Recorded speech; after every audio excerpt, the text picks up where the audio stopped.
Hello everyone. तो आज की वीडियो में हम पढ़ने वाले हैं ड्रामेटिक आयरनी। ये किस सिलेबस का टॉपिक है मैं आपको बता देती हूँ, और साथ साथ एक डाउट जो स्टूडेंट्स का आ रहा है कमेंट्स में बहुत ज़्यादा, ठीक है, वो भी क्लियर कर देती हूँ। तो ये हमारा जो सिलेबस है बीए सेकेंड ईयर का 3rd सेमेस्टर का यूपी स्टेट की सभी यूनिवर्सिटी के लिए ये सिलेबस है, ठीक है, जिसका टाइटल है इंग्लिश लिटरेचर, वो जिसका सब्जेक्ट नेम है इंग्लिश लिटरेचर और टाइटल है ब्रिटिश एंड अमेरिकन ड्रामा, ठीक है। उसका यूनिट फर्स्ट हम पहले ही कंप्लीट कर चुके हैं और हमारी चल रही है यूनिट सेकंड, ठीक है, जो है एलिमेंट्स ऑफ ड्रामा, जिसमें भी सारे ही टॉपिक लगभग कवर हो गए हैं, बस एक ही टॉपिक रह गया था जो था ड्रामेटिक आयरनी, ठीक है। वो हम आज की वीडियो में कंप्लीट कर लेते हैं। और जो डाउट आ रहा है स्टूडेंट्स का, वो आ रहा है कि सिलेबस मैम हमारा अलग है, हमारा अलग है। तो सिलेबस का ये है कि यूपी स्टेट की सभी यूनिवर्सिटी का सिलेबस सेम नहीं है, कुछ टॉपिक्स अलग हैं और कुछ स्टूडेंट्स ऐसे हैं जो कि पुराना सिलेबस देख रहे हैं, ठीक है। तो मैं उन्हें बता देती हूँ, तो अपने सिलेबस को अपनी यूनिवर्सिटी की ऑफिशियल वेबसाइट से ज़रूर चेक कर लें। यूट्यूब पर वीडियो ना देखें, क्योंकि हो सकता है वो किसी और यूनिवर्सिटी का बताते हो, है ना। सिलेबस को कहाँ से चेक करना है आपको? अपनी ही यूनिवर्सिटी की ऑफिशियल वेबसाइट से ज़रूर चेक करना है। वो गूगल पर जाकर आप चेक कर लिएगा, ठीक है। यूनिवर्सिटी का नेम डालिएगा और सिलेबस डालिएगा, वो आ जाएगा। और साथ साथ ये वाला जो सिलेबस में जिसके अकॉर्डिंग क्लासेस चल रही हैं हमारे चैनल पर, वो ये तो हमारा रोहिलखंड यूनिवर्सिटी यूपी स्टेट में MJPRU यूनिवर्सिटी है, महात्मा ज्योतिबा फूले रोहिलखंड यूनिवर्सिटी, उसका ये सिलेबस है। उसकी वेबसाइट से ये सिलेबस डाउनलोड किया गया है और ज़्यादातर यूनिवर्सिटी का, यूपी स्टेट की यूनिवर्सिटी का यही सिमिलर सिलेबस है, ठीक है।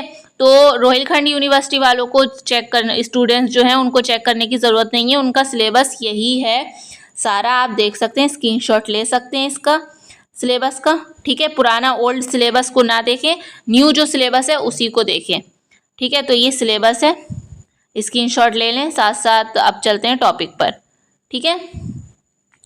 तो ड्रामेटिक आयरनी होता क्या है, पहले इसको समझ लेते हैं।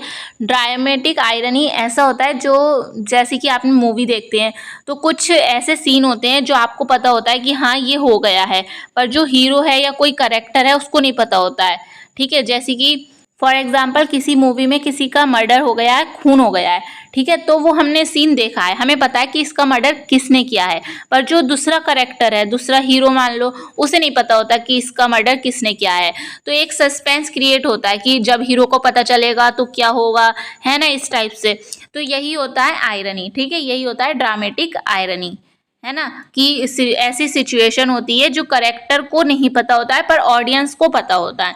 मतलब कह सकते हैं कि जो उसमें हीरो है उसको नहीं पता होगा कि क्या होने वाला है, पर ऑडियंस को पता हो रहता है कि आगे क्या होने वाला है, वही होती है ड्रामेटिक आयरनी, ठीक है। अब देख लेते हैं इसको, थ्योरी भी पढ़ लेते हैं इसकी। यहाँ से पढ़ते हैं, यहाँ से क्लियर दिखेगा, वो नोट्स के लिए हैंडराइटिंग नोट्स हैं। तो ऑरिजिन देख लेते हैं, इसकी उत्पत्ति कहाँ से हुई है ड्रामेटिक आयरनी की। तो dramatic irony has roots in ancient Greek theatre. Ancient Greek theatre से इसकी उत्पत्ति हुई है, where playwrights like Sophocles utilized it to intensify tragic narratives. जो सोफोकल्स जैसे राइटर्स थे वो अपनी स्टोरियों को और ज़्यादा ट्रेजिक दिखाने के लिए इस टाइप का यूज़ करते थे, ड्रामेटिक आयरनी का यूज़ करते थे, ठीक है। नेक्स्ट है हमारा, dramatic irony occurs when the audience knows more about what's going on than the characters. यानी नाटकीय जो ये ड्रामेटिक आयरनी है तब उत्पन्न होती है, तब पैदा होती है जब दर्शक को, ऑडियंस को करेक्टर की तुलना में ज़्यादा पता होता है, ठीक है, इसके बारे में अधिक जानकारी होती है कि आगे क्या होने वाला है, ठीक है, what's going on. It can create suspense as the audience waits to see what is going to happen next. ये ऑडियंस को ये देखने के लिए मतलब सस्पेंस क्रिएट करता है कि आगे क्या होगा जब उस करेक्टर को पता चलेगा, ठीक है, ठीक है। It refers to a type of irony in which the audience knows something secret but the character is unaware of it.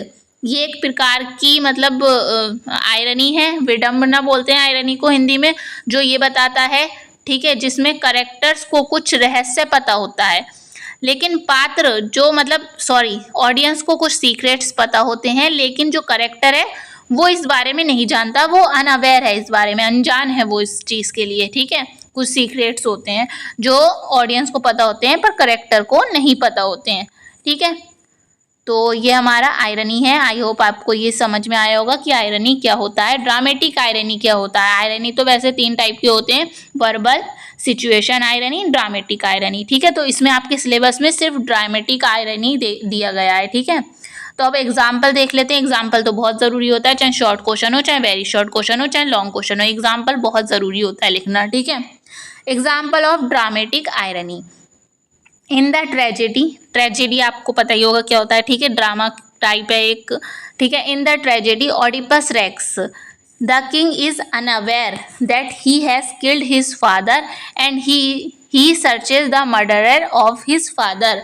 Oedipus racks शायद 5th या 6th सेमेस्टर में आपको मिलेगी पढ़ने को, ठीक है। उसमें क्या था कि वो जो ओडिपस था वो अपने पिता की मतलब जिसने उसकी हत्या की थी, उसके पिता की हत्या की थी, उसको ढूंढ रहा था। पर जो हत्या उसके पिता की किसने की थी, वो उसने खुद ही की थी, अनजाने में अपने पिता की हत्या खुद ही की थी। पर वो ये बात नहीं जानता था कि मैंने खुद ही अपने पिता की हत्या की है, और वो अपने पिता के हत्यारे को ढूंढ रहा था, ठीक है। इसमें ये एग्जाम्पल हो गया। सेकेंड एग्जाम्पल है the tragedy Othello. We know that Desdemona did not cheat on him but he does not know it।